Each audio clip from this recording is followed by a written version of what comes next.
But first, thank you, America. That's the focus of tonight's angle.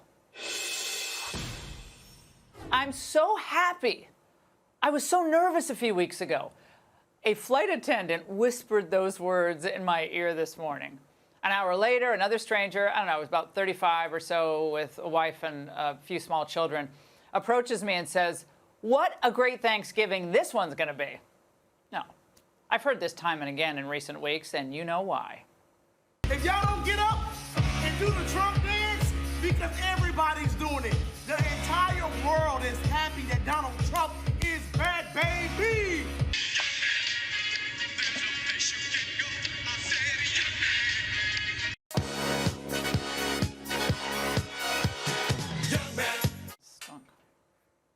Of course, I get it. It's a self-selecting group. They're Trump supporters, are in a good mood. But I still think America is feeling more hopeful this holiday. People are breathing a sigh of relief. They can actually speak their minds and not worry, perhaps, about getting fired or getting penalized or getting canceled. And isn't it time to stop fighting and start having some fun? A constant state of turmoil and fury should not be our natural state. No!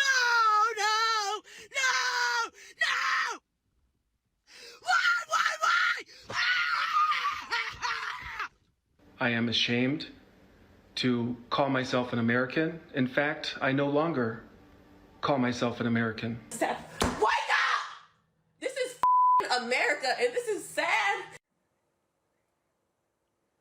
It's so sad, really, and so hilarious, but it is mostly sad. And just think of how the anti-Trumpers invested in Judge Merchan's sentencing of Trump in Manhattan. I want the judge to give him 6 months. I worked in the West Wing. To be eligible to work in the West Wing, you have to qualify for a top-secret security clearance. Felons can't get top-secret security clearances. Yeah. When you spend a year in prison in New York or under, you serve in Rikers Island, okay? Ooh, the audience goes. I love watching these clips now. Thank God this Thanksgiving that Americans did not fall for that twisted and wishful thinking, including, by the way, young people. We should be so grateful to voters 30 and under who turned out for Trump in numbers we haven't seen since Reagan. It turns out young people, they don't want to go through another 4 years of declining opportunities and high prices. Why should they?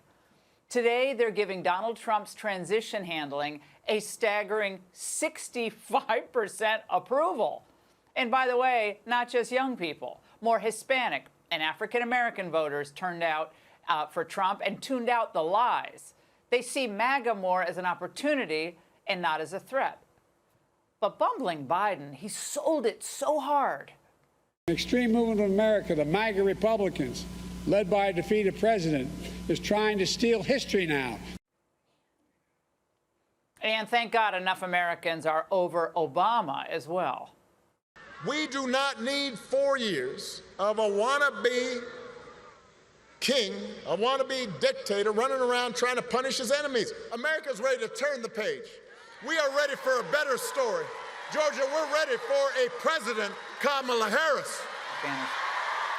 And speaking of talents past their expiration date, I want to thank God that Oprah's going to somehow squeak by this holiday season with the paltry payday her production company made from Kamala's campaign, poor baby. After all, she's such a political savant. We don't get to sit this one out. If we don't show up tomorrow, it is entirely possible that we will not have the opportunity to ever cast a ballot again. And thank the good Lord for the voting public who put Donald Trump over the top and who are still happy with their choice. A new Emerson poll shows 54% of Americans have a favorable view of Donald Trump now. That is a record high for him. Now, the list of what we should be grateful for goes on and on. Now, remember, some of the so-called political experts warned that candidate Trump should stick to the economy and the border and stay away from the culture war issues. Well, as usual, Trump relied on his gut and he ignored their advice. We will get critical race theory and transgender insanity the hell out of our schools. We will keep men out of women's sports. That's like a no-brainer. And it turns out we can be very thankful that it looks like Trump broke woke. The largest retailer in the United States is dumping its diversity, equity, and inclusion charade. Walmart is pulling back on diversity, equity, and inclusion programs. Why the changes? What we're trying to do is to ensure that every customer, every associate feels welcome here to shop and to feel like they belong. And we're going to continue to make the best decisions we can that makes everyone, our customers, our associates, feel like this is an environment they can shop in and thrive in. All right, that's a really long-winded way of saying we're listening to our consumers now who think woke is a joke. Trump doesn't just know how to read the room, people. He reads the country. Case in point, his announcement yesterday that he's planning significant tariffs to crack down on fentanyl and other border-related issues. Thank God. Now, remember, tariffs are to free trade absolutists what sunshine is to vampires. But real people see their utility and the leverage that tariffs provide. According to that same CBS News poll, 52% of Americans support using tariffs on imported goods. Smart. Trump now has everyone's attention. And suddenly, I predict we're going to see even fewer migrants and less fentanyl coming across the border. More on China's blustery response later on in the show. And we'd be remiss on the angle in not being supremely grateful for Elon Musk. Not only for his generous support of Trump in the final months of the campaign, and that was generous, but for his foresight in buying Twitter. I think it's a very tough call about whether or not Republicans could have won without him and X. Free speech won the day and the election. And deranged never-Trumpers who urged that Trump be censored, and they were pushed Musk and others like RFK and Tulsi Gabbard and Nicole Shanahan out of the Democrat Party and into the Trump coalition. And of course, there would be no coalition without Trump himself, the master communicator. President Trump? I really don't know what he said at the end of that sentence. I don't think he knows what he said either. Look. Trump, the fighter, Trump, the pragmatist, Trump, the peacemaker. I will end the war in Ukraine, which would have never started if I was president.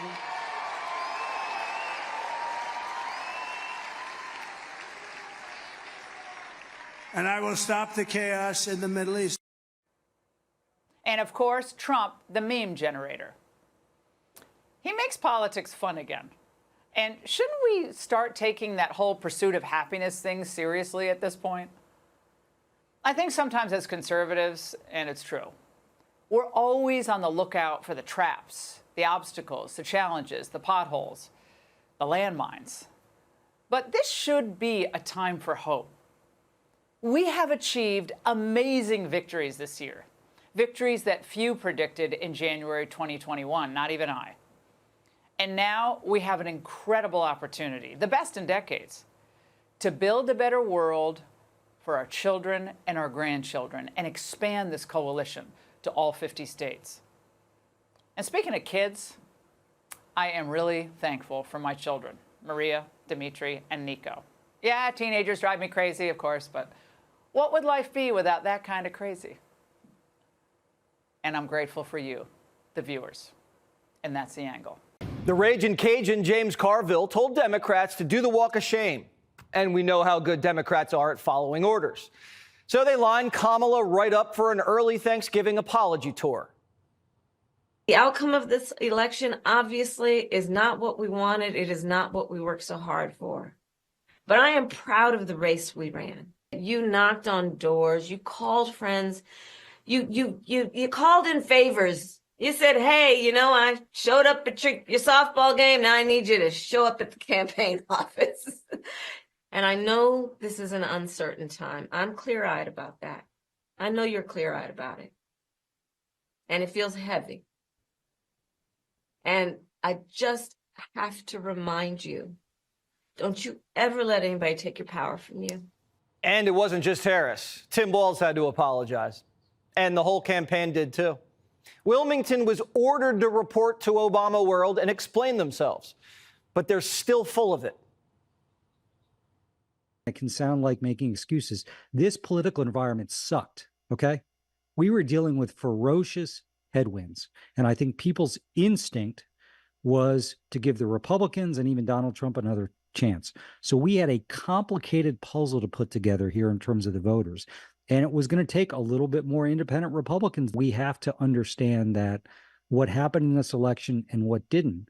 And, you know, I think at the end of the day, we had to raise people's concern and the threat level of a Trump second term. That was the guy Obama sent in to help run the Kamala campaign. And he just said, we had to say Trump was a fascist. We had nothing else to go on. We also learned how fake the polling was. The Kamala campaign admitted they were never ahead, ever. We didn't get the breaks we needed on Election Day. There was the Biden-Trump 1.0, which is obviously pretty catastrophic in terms of where the race stood. When we got in, my recollection is some of that snapped back, but, you know, we were behind. I mean, I think it surprised people because there was these public polls that came out in late September, early October, showing us with leads that we never saw. Kamala's internals never had her in the lead, but they were telling donors they were going to win. They just needed more money. And then they took the money and gave it to Oprah.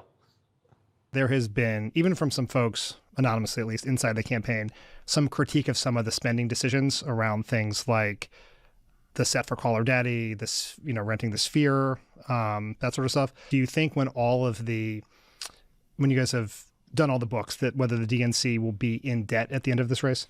We had some unique things that we had to do in this race. You know, you can look at, did we get the best deal here? This was quite costly here. It's quite expensive. At the end of the day, though, I think if you look at the spend we had, majority of the money we spent, it was to reach voters. Reach voters? You dodged Rogan, and Rogan was free. We wanted to do it. I hate to repeat this over and over, but it was a very short race with a limited number of days. And for a candidate to leave the battleground to go to Houston, which is a day off the playing field in the battleground, getting that timing right is really important. So we had discussions with Joe Rogan's team. They were great. They wanted us to come on. We wanted to come on. We tried to get a date to make it work, and ultimately we just weren't able to find a date. Let me get this straight. You were in Texas, but you weren't able to find a date to do Rogan, the hottest podcast in the country? They were never going to do Rogan. That was a suicide mission. They knew Kamala couldn't hang in there with him for 3 hours. She couldn't survive The View. Then they said Kamala was brave and never ducked an interview.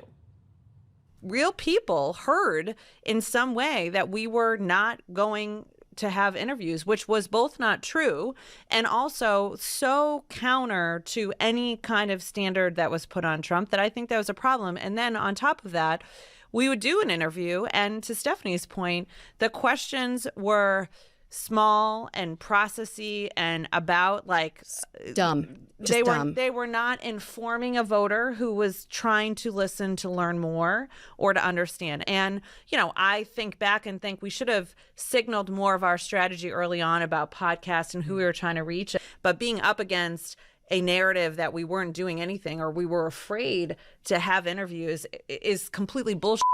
BS? Harris waited 5 weeks to do her first interview, and she brought Timmy along to hold her hand on CNN. And when her internal polling had her down in the fall, Obama made her do the media blitz, remember? And she choked so hard on Bret Baier, her team threw in the towel. Remember, they were waving off camera, stop, shut it down, enough. Behind the scenes, Democrats are saying this: it's incompetence at the end of the day. I think they need to get rid of people. But Kamala thinks she's safe. She's been burning up the phones from her Hawaiian vacation, telling donors she's ready to get back in the fight for 28. And the donors are like, are you kidding me? I think this disqualifies her forever. Forever. If you can't run a campaign, you can't run America. So the same thing is going to follow Harris for the rest of her career. She cannot be trusted with the money. And the donors are going to be like, where is this money? Kamala's campaign manager is about to get canceled. She might be out of politics for good. Jen O'Malley Dillon, she was a Biden lady who never really wanted Kamala on the ticket in the first place, leaked to the Post that Kamala should be dumped from the ticket. And then when Joe got dumped, she took over Kamala's campaign and stabbed her in the back. That's what Democrats are saying. You know how girls can get. They're saying, quote, we don't really know why Jen didn't like her. But Biden's still getting most of the blame. Not for destroying the country and putting the Democrats on a path to disaster. No, they just think he should have dropped out sooner. Biden not taking any blame at all. He's acting like he won. The lame ducks letting Ukraine fire our missiles into Russia. Scranton Joe's even lost Michael Moore. Quote, seriously, this is your legacy? This is how you want to go out in a blaze of horror? Like if Joe's got to go, we all got to go with him? Right into World War III? We're hearing rumblings in Democrat circles that it's gotten so bad that Bernie Sanders is thinking about officially leaving and starting a third party. James Carville says Democrats are living in the dark. In my opinion, everybody else is living in the dark. So when you live in the dark, what do? You try to turn the light on. I mean, turn on the flashlight. Let's see where because we just stumbling around, hitting walls, tripping over furniture, and let's see how we get there. I don't know anybody that really knows this. People will call me and say, do this or do that, but I'm trying to find the light switch here, dude, and I can't. The wall is blank right now, but we are fooling around in the dark here. That I know. You notice what we're not hearing about? What got Kamala into this mess? It's how Joe Biden governed the country. His policies killed us. Maybe we shouldn't have printed $1 gazillion and spent it on electric cars and windmills so people couldn't afford bacon. Maybe we shouldn't have invited the third world in and handed them hotel rooms and debit cards. If Biden had stayed in, he was doomed. Kamala was doomed. She had no message, no vision, and all her team did was lie. Trump was an unstoppable force destined to retake the White House. He had a record and a story to tell. 2 brushes with death and looked great in the Mickey D's apron. If Trump lost, he was going to prison. He put his life on the line to win. Democrats put your life on the line to win. They sacrificed you to hold power. The Ragin' Cajun thinks they could have done even more. I want to show you. This is a seasoning called Slap Your Mama. So you say, well, James, you'd do anything to win. You had this wonderful relationship with your mother, mutual idolatry, which a lot of mothers and sons have in Louisiana, in the documentary. And would you slap your mama to win an election? Of course I would. And you know what else? If I told my mama, I got to slap you to win. And she said, son, is that going to help you close the sale? I said, yes, ma'am. She said, go ahead and slap me. Go ahead and slap me. You do anything you can to win. And welcome to Hannity and happy early Thanksgiving to everyone. So much to be grateful for to all of you across the country. Maybe even Alec Baldwin, who is once again in a very dark place, along with Sharon Stone. Now, even though his manslaughter case was dismissed, he's still deeply ungrateful and is now trashing the American people, calling you uninformed. We'll tell you what his comments are. We'll tell you what Sharon Stone's comments are. But first, after 4 long, miserable years under Biden and Harris, American optimism is now back in a big way. Look at this. According to a new CBS poll, most Americans now believe our best days are ahead of us, and frankly, they are. Nearly 60% approve of Donald Trump and his presidential transition. This after an election where voters of nearly every age, race, they made the shift to Donald Trump. Voters want Trump to fix what the Democrats have broken. And tonight, big progress already underway. After Donald Trump threatened to impose heavy tariffs on both Mexico and Canada over illegal immigration, well, Mexico's president just announced that migrant caravans will no longer be permitted to reach the U.S. border. Wow. While also trying to save face by promising to retaliate with a trade war. My advice, unsolicited, to the president of Mexico, be careful what you wish for because you're going to lose badly. Meanwhile, Canada's far-left prime minister, we like to refer to him as little Justin Trudeau. He appears to be in a state of panic and is now promising to do whatever it takes to maintain a good relationship with the U.S. Take a look. I had a good call with Donald Trump last night again. We obviously talked about laying out the facts, talking about how the intense and effective connections between our two countries flow back and forth. We talked about some of the challenges that we can work on together. It was a good call. This is something that we can do, laying out the facts, moving forward in constructive ways. This is a relationship that we know takes a certain amount of working on, and that's what we'll do.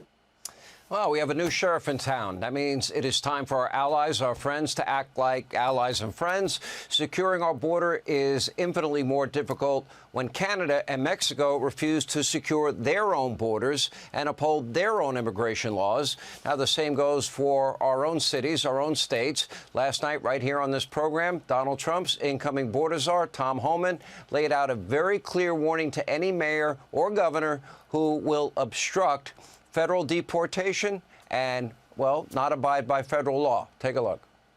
Me and the Denver mayor, we agree on one thing. He's willing to go to jail. I'm willing to put him in jail. Because there's a statute, it's Title 8 United States Code 1324 III, and what it says is, it's a felony if you knowingly harbor and conceal an illegal alien from immigration authorities. It's also a felony to impede a federal law enforcement officer. So if we don't want to help, that's fine. He can get the hell out of the way. But we're going to go do the job. President Trump has a mandate for American people. We got to secure this country. We got to save American lives. The madness, the suffering will soon be over. So this year, Americans, as we head into Thanksgiving, well, you can be grateful and thankful that our country's illegal immigration crisis, that allows terrorists and murderers and rapists and cartels and gang members, all caused by Joe Biden, Kamala Harris, is about to come to an end. I'm grateful for one. And as for the flow of deadly fentanyl into the country, Donald Trump is vowing to cut it off right at the source. That means China. The president-elect now threatening to levy even more tariffs against China if the communist regime does not stop producing and shipping the fentanyl to Mexico and other places into North America. At the same time, Donald Trump is also promising to tackle rising prices right here at home. As all of you know, the primary driver of inflation has been government spending. Biden's lavish expenditures over the past 4 years, it has destroyed household wealth, making almost everything unaffordable. You pay more for everything you buy in every store you go to. For example, the total cost of a Thanksgiving dinner is now up nearly 20% over 2019. From housing to food to transportation, the cost of everything has got to come down.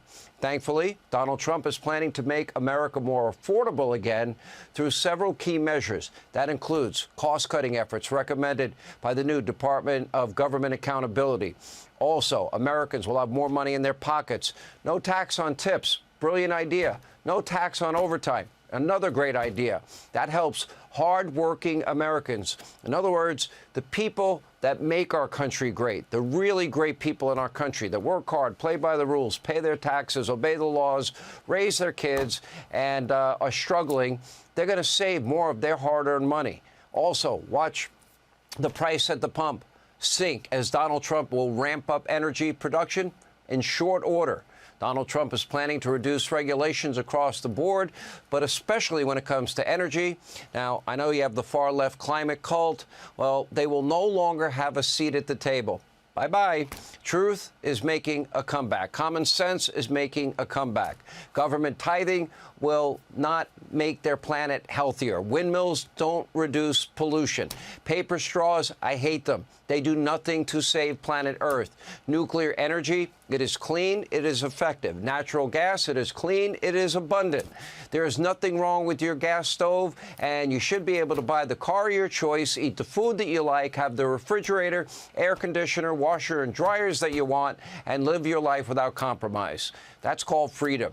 The way forward is through free will, individualism, not government regulation, mandates, higher taxes, and government control. That's why the president-elect is also now planning to end several of Biden's multi-billion-dollar vote-buying schemes on day one. That includes his unconstitutional student debt relief program. Now, of course, all these common-sense measures, they will be met with breathless hysteria by so many. The legacy media mob, by Democrats on the left. You know, one New York state senator now considering a radical plan, calling for her state, along with Connecticut and Vermont and other states, to secede from the U.S. and join Canada. I'd like to stay the United States of America, but if they feel that strongly about it, I won't get in their way. Now, sadly, Trump derangement syndrome is still very real, and there's no doubt that America faces big challenges in the coming years, but we have been through worse. We've been through a civil war. We've been through 2 world wars, the rise of Nazism, fascism, communism, not the way liberals talk about it.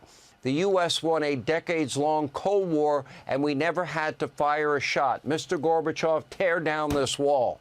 The American people have created almost every major advancement in the modern world because of something called capitalism, the greatest wealth-producing system ever designed by man. We can fix inflation. We can bring back law and order and safety and security. We can fix the border, and our morally corrupt federal bureaucracy can be dismantled.